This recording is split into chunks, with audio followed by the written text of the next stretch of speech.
dyta, që është më e rëndësishmja, mua pikërisht ky paragraf më duket një vazhdim ose një zgjatim i ligjit famkeq për investime strategjike, që siç e keni pranuar dhe ju është një ligj i cili ka skaduar, por që për shkak të ndërhyrjes së partnerëve tanë ndërkombëtar në negociata me Evropën ka ngulur këmbë që ky ligj të shfuqizohet dhe tashmë zgjatimin e vet po e bëni përmes këtij projekt ligji, pra që gjitha kompetencat, po e citoj edhe një herë, për realizimin e projekteve dhe investimeve me interes publik me rëndësi kombëtare, thotë, të merret në dorë nga kryeministri i vendit. Pra qartazi bëhet fjalë për atë librin e madh, dosjet shqiptare, ato projektet të cilat i mbyll me telefon mes arkitektët e tij kryeministri, që shërbejnë për pastrimin e parave trafikantëve drogës, dhe aty ku Edi Rama ka lokalizuar një zonë me potencial turistik që do të grabitet, siç do të tentoni të bëni dhe me zvenet. Ta mbaroj. Po, të lutem, prita dëgjova gjitha pyetjet këtu që i krehnin bishtin kalit. Të lutem shumë mos më ndërhy te komenti im. Komenti im lidhet me këtë projekt ligj. Kështu që më lutem më lër ta përfundoj se mbarova.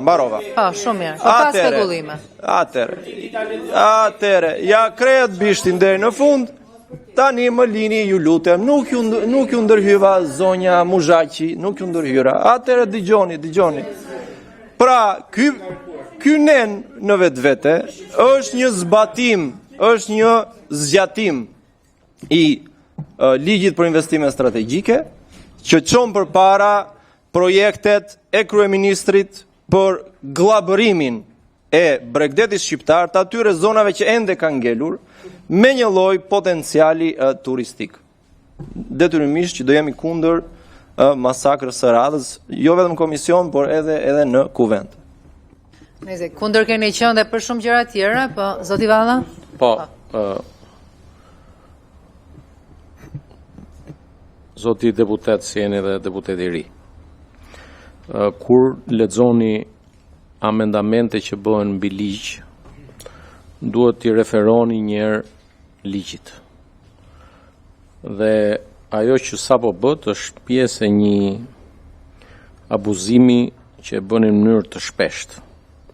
Neni 28 i ligjit ekzistus me emërtesën caktimi zonave përparësi zhvillimin e turizmit thotë: me propozim ministrit përgjegjës për turizmin, Këshilli Kombëtar i Territorit miraton zonat me përparësi zhvillimit të turizmit. Pra, kështu ka qenë. Lutem, ta mbaroj.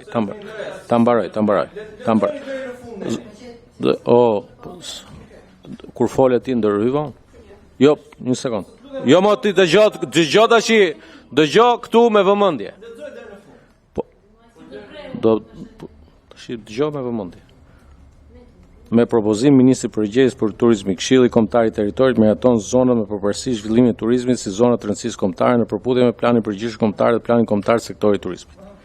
Me propozim ministri përgjegjës për turizmin, Këshilli i Ministrave mund vendos ndryshimin e përgjegjësisë së administrimit. Pra, nga Këshilli Kombëtar i Territorit ngrihesh më lart, po të dyja, dhe Këshilli Kombëtar i Territorit dhe Këshilli i Ministrave drejtohen nga kryeministri. Ashtu.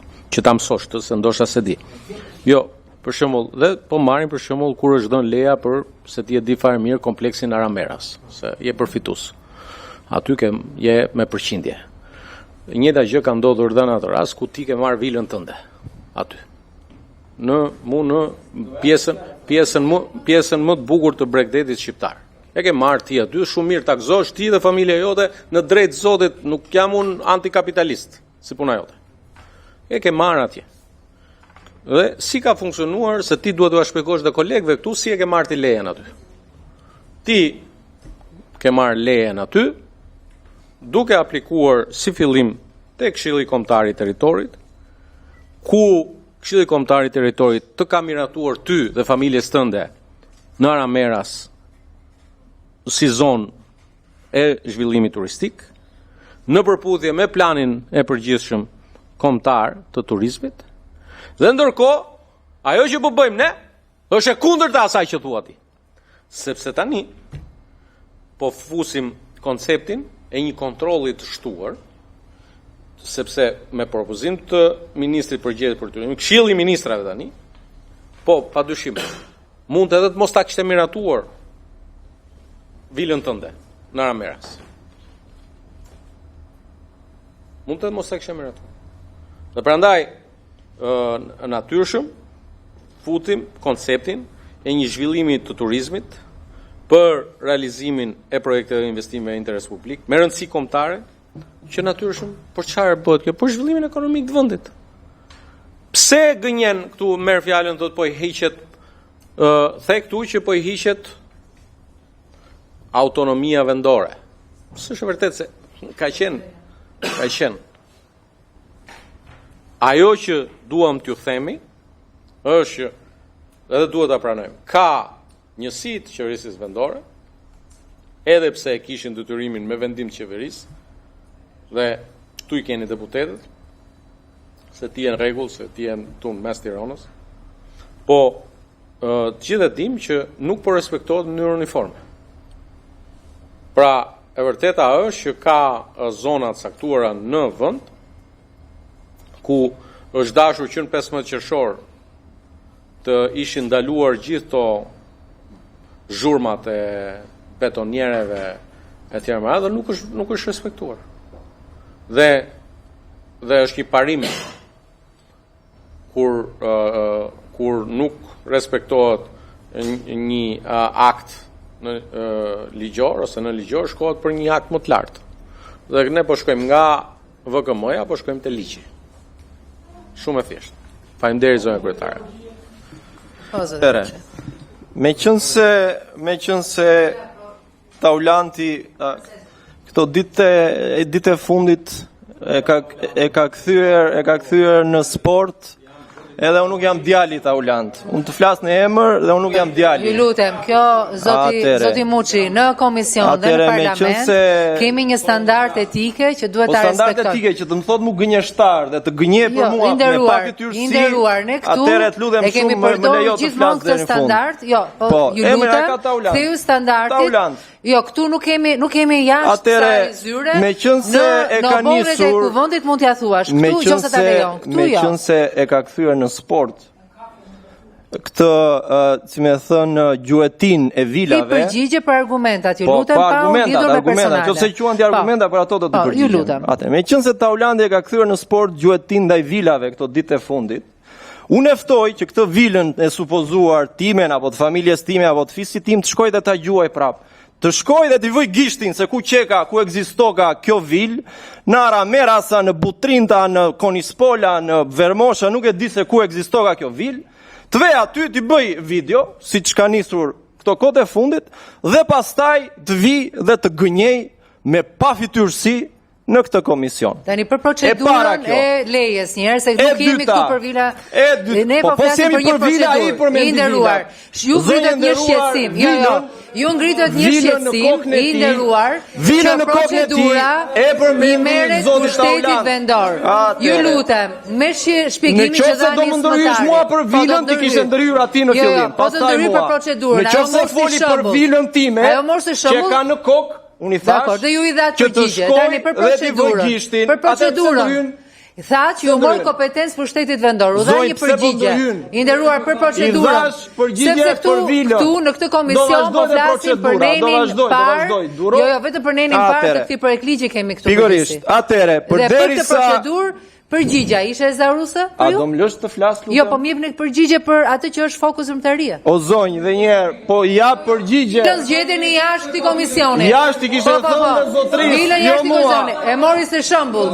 Vilën ajo ishte si shembull për procedurë, zotëri. Ai nëse do të flas për ligjin, do flas për ligjin. Unë fola për ligjin, zonjë. Jeni qartë për nenin? Po. Jeni qartë për përgjigje për nenin? Atëherë. Nuk jam i qartë. Ka nevojë për përgjigje të themëtejshme dhe të cilat specifike. Më lejo të vazhdoj komentin tim. Do flas për ligjin. Atëre. Kur ta gjej vilën, të vidhet na tregoj. Ku vjen puna tek ligji pastaj, qartazi, unë e kam lexuar ligjin aktual dhe shtesën që po propozoni ju. Dhe siç e lexuar dhe ju në NZ, pasi ngula këmbun, ligji aktual thotë që me propozim të ministrit përgjegjës, Këshilli Kombëtar i Territorit supozohet të jetë një organ kolegjial i përbërë nga ekspert, pavarësisht se në krye të këtij komisioni është vënë dikush që është Edi Rama, që s'ka lidhje fare me atë punë, se është piktor. Megjithatë, po punë e madhe që ka qenë historikisht. Atëherë dikush që s'merr vesh fare nga ajo punë s'duhet jetë aty, se aty vetëm për të bërë pazare. Atëherë KKT-ja miraton zonat me përparësi si zonat rëndësisë kombëtare në përputhje me planin e përgjithshëm kombëtar dhe planin kombëtar sektorial të turizmit. Ajo që po bëni ju tani është që këto kompetencë po ja kaloni Këshillit të Ministrave. Këshilli të Ministrave, po jetë më lartë sa doj, po nuk është më lartë në kompetenca profesionale, urbanistike. Nuk është më lartë, sigurisht që s'është më lartë. Dhe po e bëni thjesht ato që bëhet me investor strategjik, tashmë po e bëni me këtë pikë të nenit. Dhe është fare e qartë. Kur të gjesh vilën të Aulant, na informo. Tani, një gjë besoj duhet jetë sqarim për të gjithë kolegët dhe ndoshta këshilltarja e komisionit marri dhe të sqaroj kolegun deputet çfarë është KKT-ja, cilët janë anëtarët e KKT-s, çfarë fushë përgjegjësie dhe ta krahasoj me Këshillin e Ministrave. Këshilli i Ministrave është një nivel më i lartë se KKT-ja dhe thatë pak më parë, ju mor kompetencë bashkive. Tani po diskutoni kompetencat. Kështu që këshilltarja e komisionit mund t'i çojë një memo se çfarë janë kompetenca dhe se si rriten. Dhe ju lutem gjuhën e komunikimit me respekt ndaj kolegëve. Deri tashmë në këtë legjislaturë nuk ka ndodhur që të dalësh jashtë sjelljes, nuk e di çfarë ka gjetur sot. Rregulloje gjuhën e komunikimit, zoti Vëngu. Zoti Vëngu. Faleminderit kryetare. Është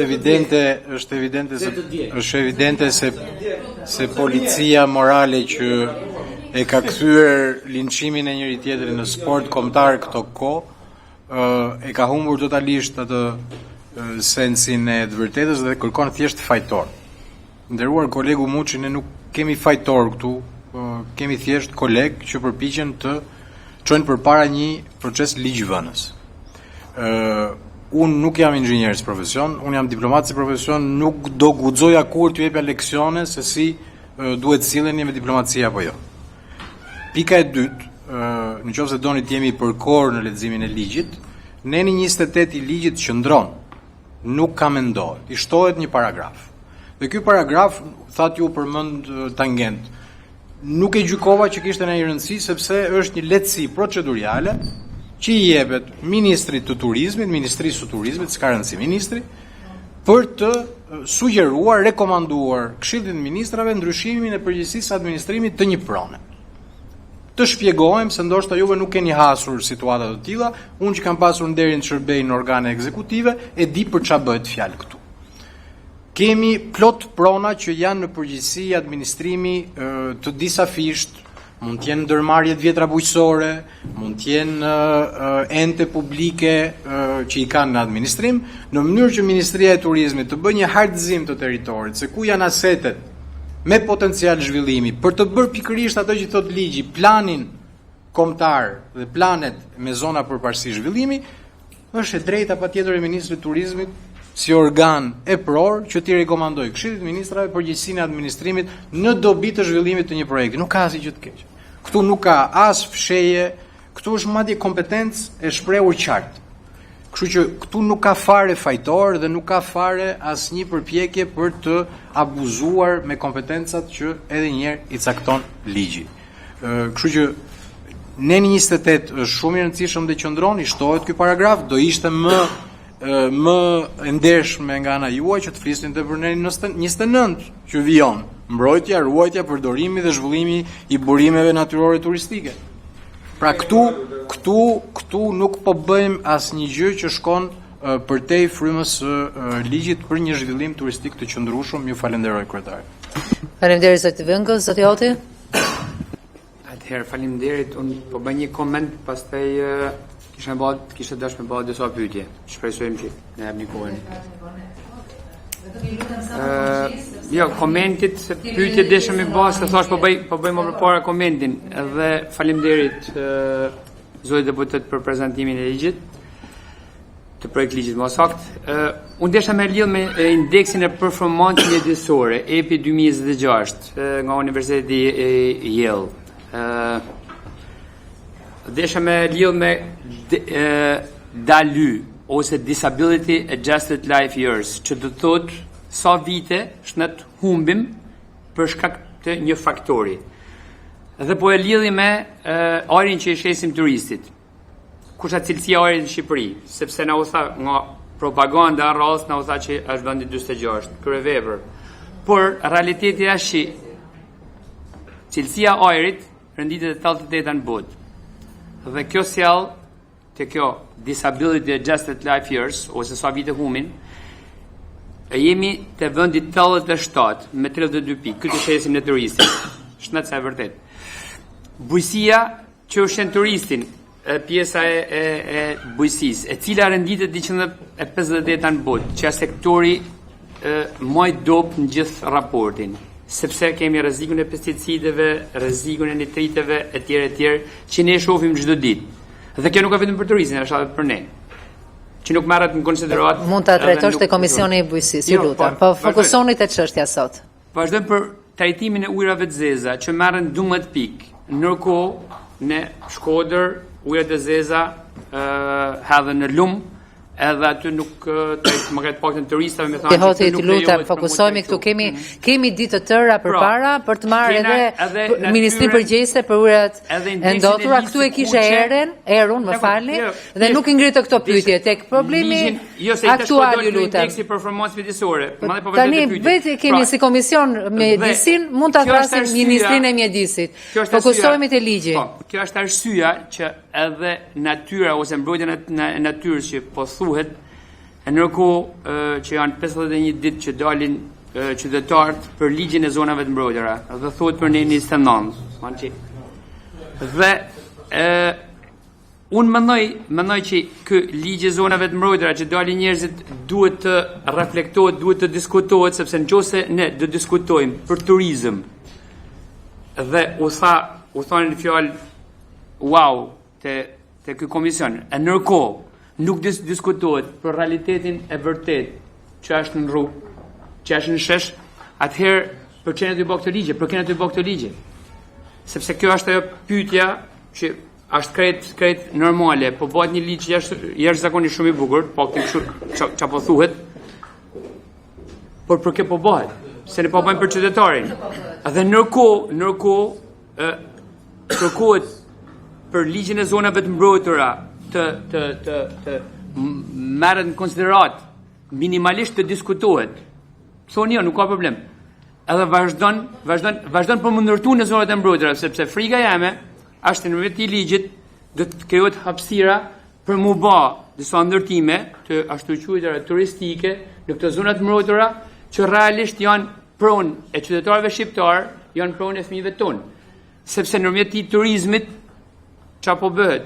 Po jepet të gjithë miqve të kryeministrit, qoftë mbrëm, qoftë jashtë, po jepet mundësi për më ndërtuar këto zona që përshkatërrojnë të ardhmën e Shqipërisë, po shitet Shqipëria me pak fjalë.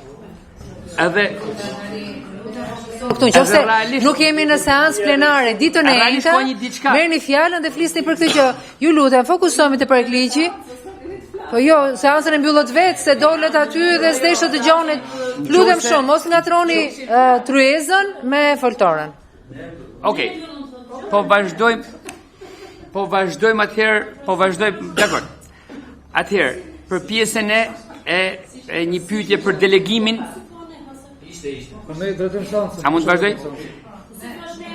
Atëherë, një pyetje, cilat janë kriteret konkrete që të përcaktojnë cila zonë do të përfshihen dhe cila zonë jo. A ekziston rreziku i trajtimit të diferencuar arbitrar midis bashkive dhe subjekteve? Jo. Ti bëj pyetje mandena vazhdojmë prap. Pse ky projekt ligj nuk parashikon asnjë mekanizëm kompensimi apo lehtësimi fiskal për bizneset e prekura nga pezullimi i detyrës? Pse ta them këtë? Sepse ato që janë të lidhur me kryeministrin është shumë e bukur si ide që do të stopohen gjitha. Po ne i shohim, besoj dhe mohan keni shku edhe në jug, keni shku edhe në veri, që ato që janë offer qeveris, betonjerët vazhdojnë. Në qoftë se doni, do t'ju furnizoj me foto ose edhe me video që vazhdojnë edhe sot. Pra, vetëm për disa, ato që janë ato të fortit, ato vazhdojnë në punu. Edhe ato dënohet... Jo, ka një ligj ekzistues. Ka një ligj ekzistues, po a thu do të bëhet një diferencim? Atëherë, për një term të papërcaktuar të nenit një, cili organ verifikon nëse një projekt plotëson këto kritere dhe a parashikohet ndonjë proces konkurrues transparent apo vendimi mbetet tërësisht i Këshillit të Ministrave. Për nenin një.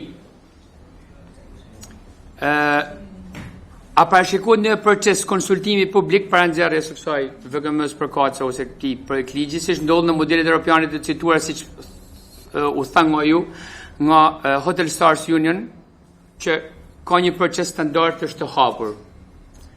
Dhe pjesa tjetër, është bërë ndonjë vlerësim i kostove administrative për Ministrinë përgjithëse apo edhe i efekteve indirekte fiskale nga ndalimi i përkohshëm i këtij aktiviteti ndërtimor, pra 2 muaj ose 3 muaj sa thatë ju. Edhe në qoftë se ta marrim konsiderat për zonat malore, që e kanë shumë më të shkurt, shumë më të le të themi atë pjesën e segmentit të turizmit, ndryshe nga pjesa e breakdatit. A është marrë në konsiderat që ato e kanë shumë më problematik këtë stopim të ndërtimit? Po vazhdoj disa pyetje që kanë lidhje ndoshta me le të themi zonën që unë përfaqësoj.